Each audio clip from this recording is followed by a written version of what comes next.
नमस्कार, मी doctor Kashmiri बडबडे, developmental paediatrician. आज आपण जाणून घेऊया फर्स्ट 1000 डेज. तर बाळ पोटात कन्सीव्ह झाल्यापासून ते बाळ 2 वर्षाचा होतपर्यंतचा जो कालावधी आहे त्याला आपण फर्स्ट 1000 डेज म्हणतो. म्हणजे आईच्या पोटातले 9 महिने आणि बाहेर आल्यानंतरचे 2 वर्ष. याच्यामध्ये बाळाची वाढ ही खूप जोमानी होत असते, फास्ट होत असते आणि या वेळामध्ये बाळंतिणीला जपणं हे फार गरजेचं असतं.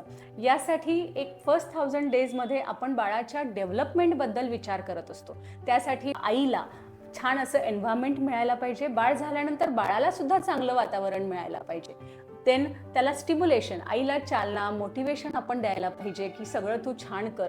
त्याच पद्धतीने बाळ जन्माला आल्यानंतर सुद्धा त्याला 2 वर्षापर्यंत ते स्टिम्युलेशन, मोटिवेशन आपल्याला द्यायला पाहिजे. त्याला ते सगळं शिकवायला पाहिजे.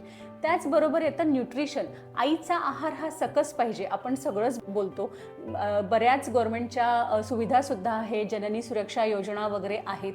त्याचबरोबर बाळ जन्माला आल्यानंतर सुद्धा त्याचं न्यूट्रिशन, त्याचं खाणं पिणं, त्याचं वाढ या सगळ्या गोष्टींवर आपल्याला लक्ष ठेवायला पाहिजे. तर हा एकंदरीत जो आपला 3 वर्षाचा म्हणजे 9 महिने पोटात असणे आणि 2 वर्षाचं बाळ होतपर्यंत असा जो 1000 दिवसांचा प्रवास आहे त्याला आपण फर्स्ट 1000 डेज म्हणतो. आणि हा प्रवास बाळासाठी खूप महत्त्वाचा असतो, कारण याच पिरियडमध्ये बाळाचं फाउंडेशन तयार होत असतं. त्याच्या शिकण्यासाठी, त्याच्या ढोबळ हालचालीसाठी, त्याच्या भविष्यासाठी, त्याच्या समजेसाठी हा जो पिरियड आहे हा फार महत्त्वाचा असतो. म्हणजे मेंदू विकासाची सुरुवात ही आईच्या पोटातच झालेली असते. त्यामुळे तिथपासून ते 1000 दिवसापर्यंत आपल्याला काळजी घेणं फार गरजेची आहे.